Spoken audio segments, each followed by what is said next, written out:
Hello दोस्तों, मैं हूं मीर और आज मैं एक्सप्लेन करूंगा कार्निवोर रॉ सीरीज का तीसरा और चौथा एपिसोड। अगर आप सीधा इस वीडियो पर आए हैं और आपने इसके पहले के दोनों पार्ट नहीं देखे तो ये वीडियो आपको समझ नहीं आएगी, इसीलिए आप इसका पहला पार्ट जरूर देखें, जिसका लिंक मैंने डिस्क्रिप्शन और आई बटन में दे दिया है। So without wasting much time चलते हैं सीधा वीडियो की तरफ।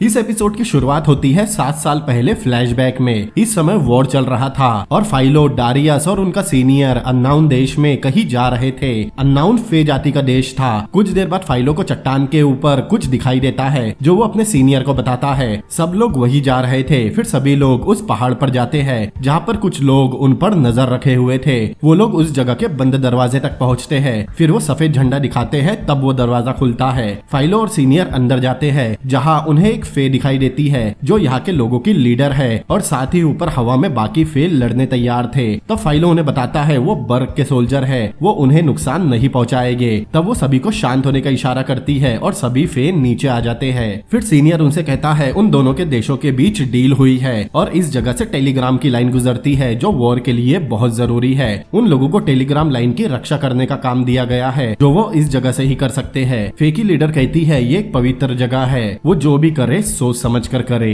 कुछ देर बाद बर्ग के सोल्जर वहाँ सेटल होने लगते हैं, लेकिन उनके सीनियर को यहाँ कुछ ठीक नहीं लग रहा था। यहाँ हमें पता चलता है पैक देश के लोग फे और बर्ग दोनों के दुश्मन है। उन लोगों के पास भी फे है जो यहाँ के फे जैसे ही दिखाई देते हैं। इसीलिए वो फाइलो और डारियस को इस जगह की अच्छे से छानबीन करने बोलता है कि कहीं यहाँ कोई ट्रैप तो नहीं। फाइलो डारियस को घरों के पास छानबीन करने कहता है और वो खुद बाहर चेक करने जाता है। बाहर चट्टानों के पास छानबीन करते समय उसे किसी के पैरों के निशान दिखाई देते हैं और ऊपर एक खास चट्टान दिखती है जैसे उसके अंदर कुछ हो। फाइलो उस चट्टान के ऊपर चढ़ता है। वहाँ एक गुफा थी। जब फाइलो मशाल लेकर अंदर जाता है उसे दिखाई देता है यहाँ एक पूरा हॉल था। उसे वहाँ एक किताब दिखाई देती है। फाइलो उस किताब को देख ही रहा था, तभी उसके गले पर कोई चाकू लगा देता है। ये विनियट थी। ये एक लाइब्रेरी है और विनियट इस लाइब्रेरी की गार्ड है। यही दोनों पहली बार मिले थे। विनियट उसे घुसपैठिया समझती है, लेकिन फाइलो उसे यकीन दिलाता है वो किसी को भी इस लाइब्रेरी के बारे में नहीं बताएगा क्योंकि यहाँ दुनिया की सबसे पुरानी किताबें रखी है। दोनों की मुलाकात इतनी खास नहीं होती, लेकिन फाइलो को विनियट बहुत पसंद आई थी। फाइलो रात में भी उसी के बारे में सोच रहा था। डारियस और फाइलो को यहाँ बहुत अच्छा लग रहा था। विनियट ने अपने लीडर को फाइलो के बारे में बताया था। वो उसे फाइलो पर नजर रखने बोलती है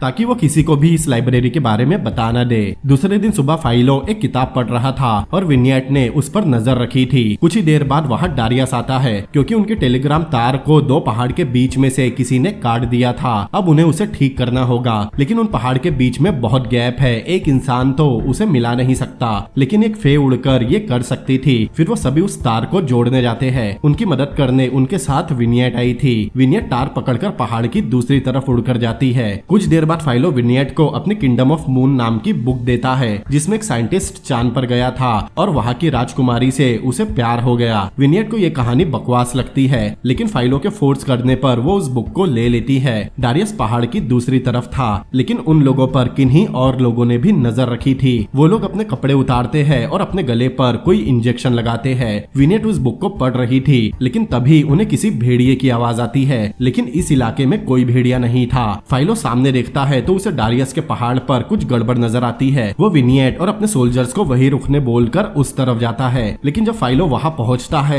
वहाँ 2 सोल्जर्स की लाशें छन्नी पड़ी थी। फाइलो डारियस को आवाज देता है, लेकिन तभी एक भेड़िया उसे देख लेता है। वो तुरंत फाइलो पर हमला कर देता है, लेकिन उस तक पहुंचने से पहले ही फाइलो उसे उड़ा देता है। लेकिन तभी एक और भेड़िया उस पर हमला कर देता है। फाइलो का उससे लड़ना मुश्किल हो रहा था, लेकिन तभी विनियट वहां आकर उस भेड़िए को मार गिराती है और फाइलो को बचा लेती है। तभी डारियस वहां आता है। उस पर बहुत सारा खून लगा था, लेकिन डारियस उन्हें बोलता है वो बिल्कुल ठीक है और ये खून उस भेड़िए का है जिसे उसने मार गिराया है, लेकिन उसे भी भेड़िए ने काट लिया था। तभी वो देखते हैं वो भेड़िए इंसानों में बदल जाते हैं। फाइलो ये बात अपने सीनियर को बताता है। वहाँ उन्हें कपड़े भी मिले थे। इस बात पर यकीन करना थोड़ा मुश्किल था कि जंग जीतने के लिए पैक सेना अपने सोल्जर्स को भेड़िए का शाप दे रही थी, लेकिन आज पूर्णिमा नहीं थी। फाइलो उसे वो इंजेक्शन दिखाता है जिससे वो कभी भी भेड़िए बन सकते हैं। वो पूछता है किसी को भेड़िए ने काटा तो नहीं। पैक देश इस जगह और यहाँ के रिसोर्सेज के लिए किसी भी हद तक जा सकता है। अगले दिन वो लोग टेलीग्राम की तार को वहाँ तक फैलाते हैं ताकि वो लोग यही से मैसेज मैसेज भेज सके। विनियट फाइलो के पास आती है, उसने वो बुक पढ़ ली थी और उसे वो बुक बहुत पसंद आई। फाइलो वो बुक विनियट को दे देता है क्योंकि वो बर्ग जाकर दूसरी खरीद लेगा, लेकिन उसे ये बुक कहीं नहीं मिलेगी। फाइलो ने उसे वो बुक दी थी, इसीलिए वो भी उसे अपनी लाइब्रेरी देखने इनवाइट करती है। दोनों लाइब्रेरी में आते हैं। विनियट उड़कर उसे वहाँ की किताबें दिखाती है। वहाँ अनगिनत किताबें रखी थी। फाइलो उस किताब के बारे में पूछता है जो उसने यहाँ पिछली बार देखी थी। वो एक लव स्टोरी थी जिसमें एक इंसान को एक परी से प्यार हो गया।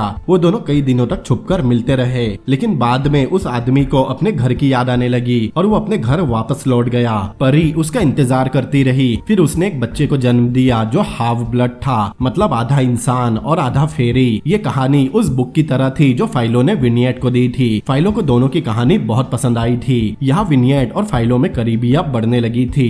कुछ समय बाद उन्हें खबर मिलती है उनकी एक टुकड़ी पर पैक सेना ने हमला किया है। उन लोगों को खून की जरूरत है। वो सभी सोल्जर्स को ब्लड डोनेट करने बोल रहे थे, लेकिन वो जगह यहाँ से बहुत दूर है, वो कुछ नहीं कर सकते थे। तब फे की लीडर उनकी मदद करती है क्योंकि वो उड़कर ब्लड वहाँ तक पहुँचा सकते हैं। फाइलो भी ये सुन रहा था। उनका सीनियर सभी सोल्जर्स को बुलाकर ब्लड डोनेट करने बोलता है, लेकिन ये सुनकर फाइलो वहाँ से कहीं चला जाता है। वो लाइब्रेरी के पास आता है। अंदर दोनों भी मिलते हैं और दोनों यामा काटा करते हैं। फाइलो देखता है विनियट के पर ग्लो हो रहे थे। विनियट भी उसके पीठ में लगे चोट के निशान देखती है। फाइलो बोलता है वो उसे बचपन में लगे थे। रात में फाइलो एक फे आदमी से मिलता है जिसका एक पैर कट गया था। वो बताता है वो अभी भी अपने पैर को महसूस कर सकता है। सबको ये बात अजीब लगे, लेकिन फाइलो को ये बात अजीब नहीं लगती। फिर उसका सीनियर उससे मिलता है और उसे उनका मकसद याद दिलाता है। क्योंकि वो बॉस है, उसे सब समझ आ रहा था। उसके जाने के बाद फाइलो देखता है डारियस कहीं जा रहा है। फाइलो उसका पीछा करता है। डारियस जंगल में अपने कपड़े उतारता है और चांद के निकलते ही वो धीरे धीरे भेड़िया बन जाता है। फाइलो उसे दूर से देखकर एकदम शौक में था। डारियस जंगल में भाग जाता है। दूसरे दिन जब उसे होश आता है वो एक हिरन के सामने था जिसका उसने शिकार किया था। वो अपने आप को साफ कर रहा था, लेकिन उसके पीछे फाइलो उसके कपड़े लिए खड़ा था। डारियस उसे बताता है ये महीने में एक ही बार होता है और उसके पास ये जंगल है, लेकिन जब वो बर्ग पहुंचेगा तब क्या होगा। डारियस सरेंडर कर देगा। फाइलो को लगता है वो बर्ग का सोल्जर है तो वो लोग उसका ध्यान रखेंगे, लेकिन डारियस अब उनके लिए बस एक क्रीच है, बल्कि उससे भी बदतर, जो उन लोगों को भी क्रीच में बदल सकता है। इसीलिए वो उसे गोली मार देंगे, लेकिन फाइलो कहता है वो सब संभाल लेगा। डारियस को फाइलो का भी राज पता चल गया था। उसने फाइलो के शरीर से विनियट की खुशबू सूंघ ली थी। फाइलो को विनियट से गहरा प्यार हो गया है। तभी वो देखते हैं कुछ फे वापस लौट रहे हैं। वो सभी लोग बहुत जख्मी थे। उनमें से एक टॉर्मलाइन भी थी। वो बताती है उनकी एक जगह अब पैक लोगों के कब्जे में है और टॉर्मलाइन के मुताबिक सभी इंसान एक जैसे हैं, चाहे वो पैक के हो या बर्ग के। विनियट उसे बताती है वो फाइलो से मिली है जो एक बर्ग सोल्जर है। ये सुनकर टॉर्मलाइन थोड़ा शॉक होती है, लेकिन विनियट बोलती है फाइलो एक अच्छा आदमी है, लेकिन टॉर्मलाइन को लगता है वो सिर्फ अभी के लिए अच्छा है। जब वॉर खत्म होगा वो बर्ग जाकर किसी लड़की से शादी करके उसे भूल जाएगा, क्योंकि यही हमेशा से होता आया है। क्योंकि विनियट ने अभी तक ये सोचा नहीं था वॉर खत्म होने के बाद क्या होगा। अगली बार जब विनियट फाइलो से मिलती है तब वो पूछती है वॉर के बाद उनके रिश्ते का क्या होगा। फाइलो ने अभी तक इस बारे में सोचा नहीं था। ये सुनकर विनियट नाराज हो जाती है। उसे लगता है फाइलो उसके साथ बस अय्याशी कर रहा है, लेकिन फाइलो उसे अपने पीठ के निशान फिर से दिखाता है। वो कहता है उसके साथ ये किसी ने बचपन में किया था, लेकिन आज भी वो उन्हें महसूस कर पाता है, उस फे सोल्जर की तरह जिसने अपना पैर खोया है। तब विनियट को समझ में आता है बचपन में फाइलो के पर काटे गए थे, मतलब फाइलो हाफ फे है, आधा इंसान और आधा फे। विनियट को समझ में आता है, इसीलिए उस किताब की कहानी फाइलो को इतनी पसंद आई थी, क्योंकि एक बच्चा जो अपने माँ बाप को ढूंढ रहा है जो आधा फे है। फाइलो को पता नहीं था उसके माँ बाप ने वन नाइट स्टैंड किया था या वो दोनों एक दूसरे से प्यार करते थे, क्या वो उससे भी प्यार करते थे। विनियट को समझ नहीं आता उसके पंख काटने की क्या वजह रही होगी, लेकिन इस बात को समझने के लिए उसे बर्ग शहर देखना होगा। वहाँ किसी भी फे की जिंदगी आसान नहीं। हाफ ब्लड तो कहीं के नहीं होते।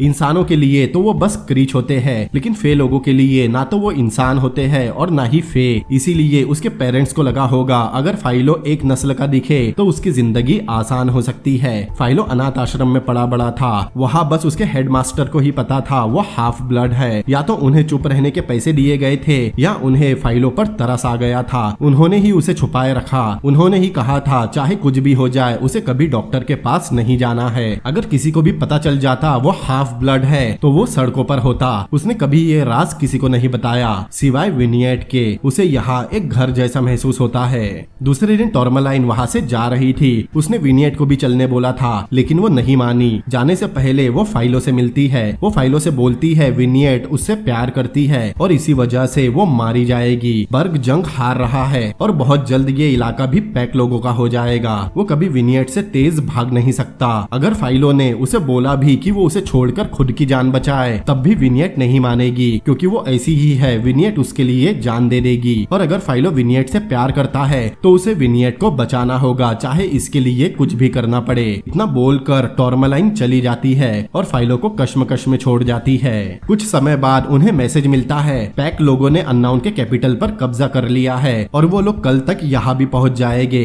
इसीलिए वो लोग पीछे हट रहे हैं। वो यहाँ से बर्ग जाएंगे। सारे फे भी इस जगह को छोड़ने की तैयारी कर रहे थे। उनकी लीडर विनियट को जाकर लाइब्रेरी हमेशा के लिए बंद करने बोलती है। उसके जाते ही फाइलो भी उसके पीछे जाता है। फाइलो उसे तुरंत यहाँ से जाने बोलता है। वो आगे एक बंदरगाह पर उससे मिल जाएगा, लेकिन विनियट नहीं मानती। उसे फाइलो को अकेला नहीं छोड़ना था। वो जिद पर अड़ जाती है। दोनों साथ ही निकलेंगे। वो बर्ग नहीं जा सकते थे, इसीलिए किसी और शहर जाएंगे। फाइलो उसकी बात मान जाता है। फिर दोनों आखिरी बार मिलते हैं। फाइलो समझ जाता है टॉर्मलाइन सही बोल रही थी। विनियट कभी उसे छोड़कर नहीं जाएगी। विनियट उसे अपना एक धागा देती है और एक जगह मिलने का वादा करके दोनों अलग हो जाते हैं। फाइलो विनियट को जाते हुए देख रहा था, लेकिन तभी सामने पैक की शिप आ रही थी, वो भी समय से पहले ही। फाइलो तुरंत सब लोगों को सावधान करता है। पैक के लोग उन पर हमला कर देते हैं, पहले मशीन गन से, फिर उसके बाद बम से। फाइलो के पीछे एक बम गिरता है। वो समझ जाता है उसका यहाँ से बचकर जाना मुश्किल है। विनियट ये देख रही थी और फाइलो का इंतजार कर रही थी। दूसरी तरफ फाइलो फे की लीडर से मिलता है और उसे कुछ करने के लिए कहता है। वो विनियट के पास जाकर कहती है फाइलो मर चुका है। फाइलो ने उसके हाथों में अपना दम तोड़ा है। विनियट बहुत रोती है और उस तरफ जाने की कोशिश करती है,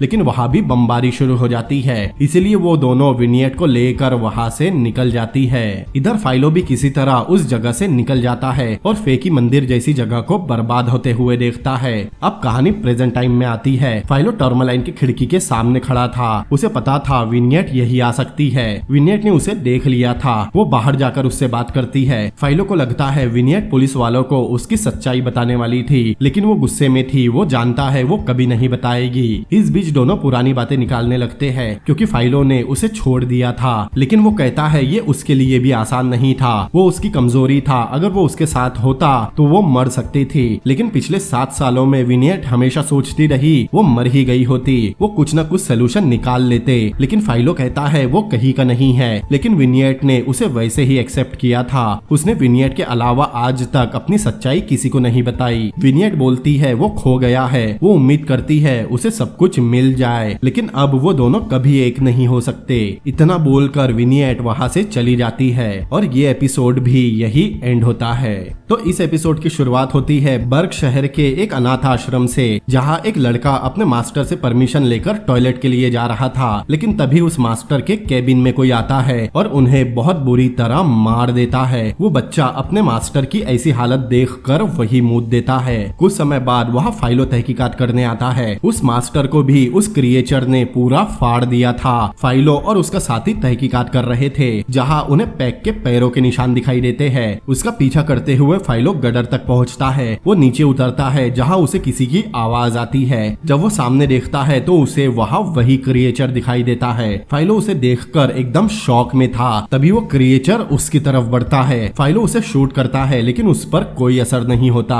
बंदूक लोड करने तक वो क्रिएचर वहाँ से गायब हो जाता है। वहाँ फाइलो को उस मास्टर का छन्नी किया हुआ लीवर मिलता है। दूसरी तरफ विनियट ब्लैक रेवन के पास जाती है। वहाँ एक आदमी उसकी तारीफ करता है, क्योंकि उसने पुलिस स्टेशन से झंडा ला लिया था। वो आदमी विनियट को भी पसंद आता है, लेकिन वहाँ की एक लड़की उसे बताती है वो उसके साथ यामाकाटा करना चाहता है। फिर वहाँ डालिया आती है। दरअसल कल उनका स्मगलिंग का माल पुलिस ने पकड़ लिया था। डालिया को लगता है उनके बीच कोई पुलिस का मुखबिर है। वो बोलती है वो जो भी है खुद सामने आ जाए, तब वो उसे कुछ नहीं करेंगे। लेकिन उन्होंने पता लगा लिया वो कौन है, तो उसे बहुत बुरी मौत मिलेगी, लेकिन कोई सामने नहीं आता। इस बात से विनियट थोड़ी परेशान हो जाती है। फिर हम इमोजिन और एजरा को देखते हैं। एजरा अपने लोन की प्रोसेस आगे बढ़ाने वाला था और वो कल रात के बिहेवियर के लिए इमोजिन से माफी मांगता है। उसके जाने के बाद इमोजिन अपने घर के मेन डोर पर पर्दे लगाकर ऐसे जताती है जैसे वहाँ काम चल रहा हो। फिर वो अपनी नौकरानी को एग्रस के पास पास एक नोट ले जाने कहती है जिसमें लिखा था घर में काम चल रहा है, इसीलिए वो पिछले रास्ते से आए। दरअसल उसका प्लान था अपने भाई के बिजनेस में एग्रस से इन्वेस्ट करवाना। उसे लगता है एग्रस को इंसानों के बराबर इज्जत चाहिए। वो उसे चाय पर बुलाएगी और उसके सामने अपने भाई के बिजनेस की बात करेगी तो शायद खुश होकर वो इन्वेस्ट करने तैयार हो जाए। दूसरी तरफ फाइलो उस मास्टर की ऑटोप्सी करवा रहा था। वहाँ डॉम्बे भी मौजूद था। फाइलो ने उस क्रिएचर को नाले में देखा था जो इंसान तो बिल्कुल नहीं था और वो पग से काफी बड़ा था। डॉम्बे को इस बात पर यकीन नहीं आता। फाइलो को ऐशलाइन और इस कत्ल में कनेक्शन लगता है, लेकिन डॉम्बे के लिए फे की मौत के कोई मायने नहीं थे। उन्हें समझ नहीं आता एक अनाथ आश्रम के मास्टर को कौन और क्यों मार सकता है। उस मास्टर की ऑटोप्सी डॉक्टर मोरांज कर रहे थे। मास्टर की भी मौत ठीक वैसी ही हुई थी जैसे ऐशलाइन की हुई थी। तब उन्हें पता चलता है फाइलो ने अपने पग दोस्त से ऐशलाइन की ऑटोप्सी करवाई थी। वह मास्टर का लीवर भी रखा हुआ था, उस पर भी कट्स लगे थे, लेकिन इस सवाल का जवाब डॉक्टर के पास नहीं था। इसीलिए फाइलो जाकर मीमा से मिलता है जिसने ऐशलाइन की लाश पर लेप लगाया था। उसने भी सुना था फाइलो ने नाले में कोई क्रिएचर को देखा है जो ना तो इंसान है और ना ही क्रीच। फाइलो उससे पूछता है वो लोगों के लीवर क्यों ले जा रहा है और वो क्या चीज है। मीमा बताती है लीवर किसी तरह का इनाम हो सकता है। मीमा फाइलो को कुछ और नहीं बता रही थी, लेकिन फाइलो उससे इंसिस्ट करता है। तब वो फाइलो को बताती है उनके प्राचीन कथाओं में हमेशा एक मॉन्स्टर का जिक्र है जिसे डार्क एशर कहा जाता है, जिसे मरे हुए इंसानों और जानवरों के शरीर के टुकड़ों को जोड़कर बनाया जाता है, फिर उसे नए मकसद के लिए जिंदा किया जाता है। जाहिर सी बात थी फाइलो को इस बात पर यकीन नहीं आता कि लाशों के टुकड़ों को मिलाकर कोई मॉन्स्टर बनाया गया है, लेकिन मीमा को अपनी बात पर यकीन था।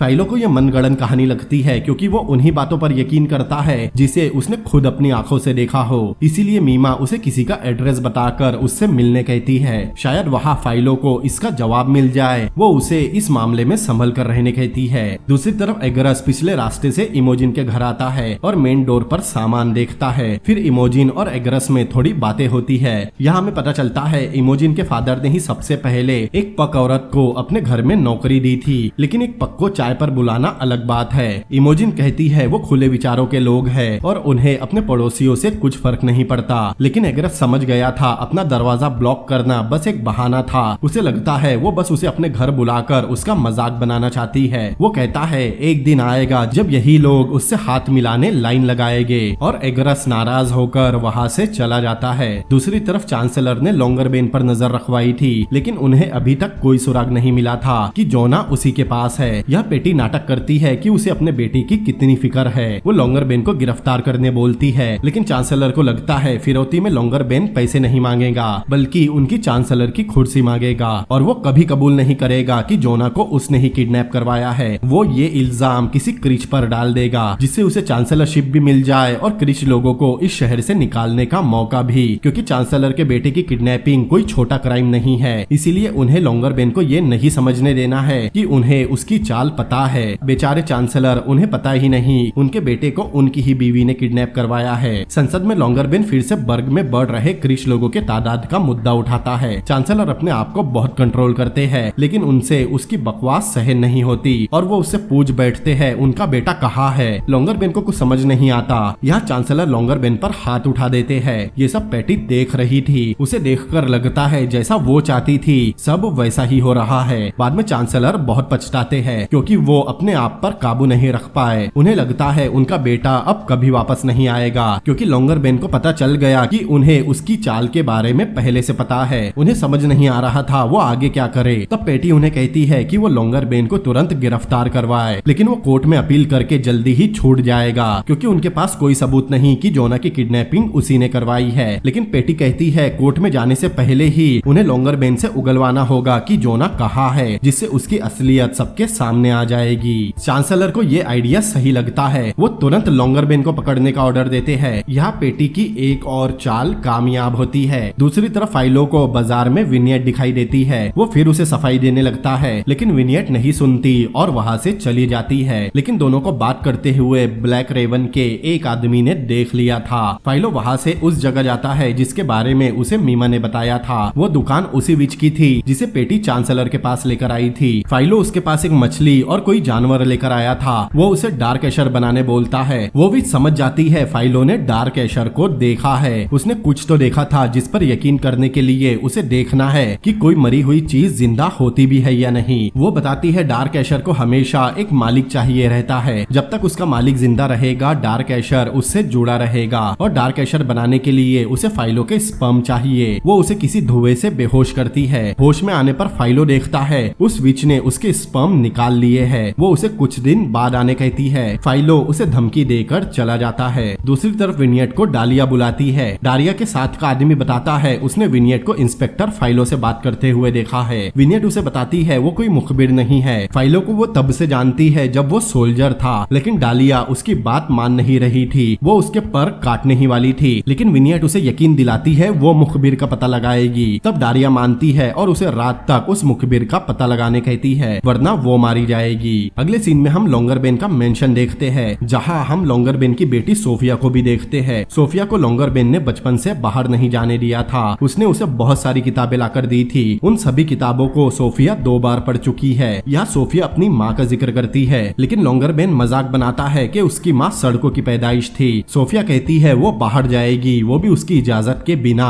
लेकिन ये सुनकर लॉन्गरबेन नाराज हो जाता है और उसे बाहर जाकर दिखाने कहता है, लेकिन तभी वहाँ कुछ गार्ड्स आ जाते हैं और लॉन्गरबेन को गिरफ्तार करके ले जाते हैं। ये देखकर सोफिया को लगता है शायद वो आजाद हो सकती है। लॉन्गरबेन को चांसलर के पास लाया जाता है। चांसलर उससे जोना के बारे में पूछते हैं, लेकिन लॉन्गरबेन को कुछ पता नहीं था। चांसलर उसे बहुत मारते हैं, लेकिन वो कुछ नहीं बोलता। पेटी उन्हें रोकती है। चांसलर कहते हैं वो उससे उगलवा कर रहेंगे जोना कहाँ है। यह सब कुछ पेटी के प्लान के मुताबिक हो रहा था। दूसरी तरफ एग्रस ने पता लगवाया था इमोजिन का भाई कंगाल हो चुका है और लोन लेने की कोशिश कर रहा है। एग्रस समझ जाता है इमोजिन ने उसका मजाक बनाने नहीं बुलाया था। इमोजिन भी उसे जाते हुए देख रही थी। दूसरी तरफ लॉन्गरबेन की हालत बहुत खराब थी। उससे पेटी मिलने आती है। वो उसके लिए चाय लेकर आई थी। लॉन्गरबेन बोलता है उसे जोना के बारे में कुछ नहीं पता। पेटी बोलती है उसे ये पहले से पता है, लेकिन ये बात चांसलर को नहीं मालूम। तभी लॉन्गरबेन तड़पने लगता है क्योंकि उस चाय में जहर मिला हुआ था। यहाँ लॉन्गरबेन बेमौत मारा जाता है। पेटी ड्रामा करते हुए चांसलर के पास जाती है और कहती है कि उनकी मार से लॉन्गरबेन मर गया, लेकिन मरते मरते उसने बता दिया जोना कहाँ है। चांसलर ये जानकर बहुत खुश होते हैं। पुलिस स्टेशन में उस आदमी को लाया जाता है जो विनियट के पीछे पड़ा था। उसे फाइलो ने बुलवाया था। उसे लगता है पिछली रात पकड़े गए माल के सिलसिले में उसे बुलाया गया है, लेकिन फाइलो ने उसे डार्क एशर के बारे में पूछने बुलाया था।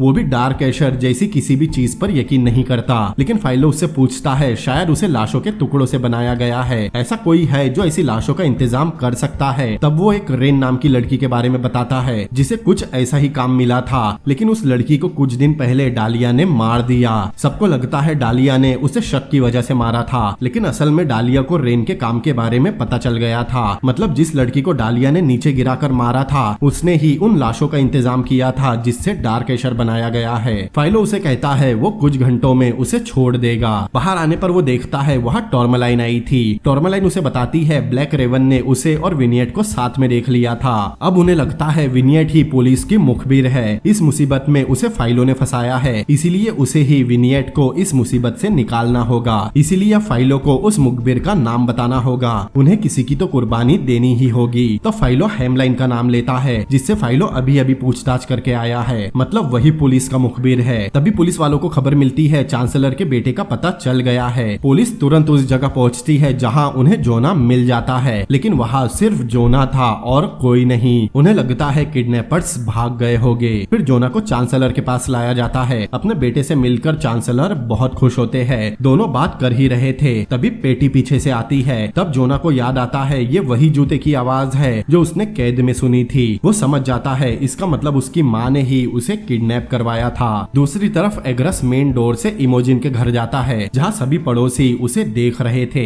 एग्रस उससे कल के बर्ताव के लिए माफी मांगता है और उसे उनकी माली हालत के बारे में पता चल चुका है। यहाँ इमोजिन भी अपनी गलती मानती है। उसे लगता है एग्रस को थोड़ा सम्मान देकर वो उसका फायदा उठा सकती है। एग्रस उससे डील करता है, वो दोनों एक दूसरे के काम आ सकते हैं, लेकिन इसकी शुरुआत उसे अभी से करनी होगी, उसे अंदर बुलाकर, क्योंकि जब उसका घर नीलाम होगा तब ये कोई भी पड़ोसी उनकी मदद करने नहीं आएंगे, बस ऐसे ही देखते रहेंगे। इस बार इमोजिन बाहर वालों की परवाह नहीं करती और एग्रस को अपने घर इनवाइट करती है, वो भी सबके सामने बिना किसी की परवाह किए। इधर विनियट डारिया को हेमलाइन का नाम बताती है। उसे भी उस शिपमेंट के बारे में पता था जिसे पुलिस ने पकड़ा है, लेकिन डालिया विनियट को हेमलाइन को मारने बोलती है। पहले विनियट मना मना करती है क्योंकि उसने कभी अपने लोगों को नहीं मारा, लेकिन वो हेमलाइन को नहीं मारेगी तो वो खुद मरेगी, इसलिए विनियट को मानना पड़ता है। डारिया उसे हेमलाइन का एक पर अपने साथ लाने कहती है। विनियट हेमलाइन के पास जाती है और वो तो पहले से विनियट पर फिदा था। विनियट उसे रिझाकर बिल्डिंग के बॉर्डर के पास लाती है, फिर उस पर हमला कर देती है। यहाँ दोनों की हवा में फाइट होती है, लेकिन विनियट किसी तरह उसके एक पंख में चाकू मार देती है, फिर उसे छोड़ देती है जिससे वो नीचे गिर जाता है। विनियट नीचे उतरकर उसे ढूंढने लगती है, लेकिन तभी वो पीछे से आकर उस पर हमला कर देता है। वो विनियट को मारने ही वाला था, तभी सामने से फाइलो आता है और उसे तुरंत शूट कर देता है और विनियट बच जाती है। फाइलो को इस बारे में टॉर्मलाइन ने बताया था। फिर वो हेमलाइन की लाश को गडर में फेंक देते हैं, जो नदी से होकर समुद्र में जाता है, और उसकी लाश किसी को मिल भी गई तो किसी को कोई परवाह नहीं होगी। बर्ग ऐसा ही शहर है। फाइलो फिर उससे माफी मांगता है उसे छोड़ने के लिए, और उसे उसका धागा वापस करता है, और अब दोनों सही मायने में अलग होते हैं, क्योंकि अब फाइलो उसे और नहीं मनाएगा। विनियट हेमलाइन का पंख डालिया को लाकर देती है। ये देखकर डालिया बहुत खुश होती है। वो विनियट का प्रमोशन करके उसे हेमलाइन का काम संभालने देती है। साथ ही बोलती है वो उस पुलिस वाले से दूर रहे, वरना अगली बार उसका पंख यहाँ होगा। फिर हम फाइलो को देखते हैं। उसने पोर्शिया को डिनर पर बुलाया था। पोर्शिया को कुछ समझ नहीं आता, लेकिन फाइलो अब जिंदगी में आगे बढ़ना चाहता है। फिर दोनों डिनर करने जाते हैं और एक क्वालिटी टाइम स्पेंड करते हैं। उधर विनियट टॉर्मलाइन की बालकनी में बैठी थी। टॉर्मलाइन उसके पास आती है। विनियट उसके पास बहुत रोती है क्योंकि उसने एक खून किया था, और यहाँ ये एपिसोड भी खत्म होता है। तो दोस्तों, कैसा लगा ये एपिसोड मुझे कमेंट करके जरूर बताएं। अगर ये सीरीज आपको पसंद आ रही है तो इस वीडियो को लाइक करें, अपने दोस्तों के साथ शेयर करें, और इसके आगे के पार्ट देखने के लिए मेरे इस चैनल को सब्सक्राइब करें। तो मिलते हैं अगली बार इसके आगे के पार्ट्स के साथ। Peace out.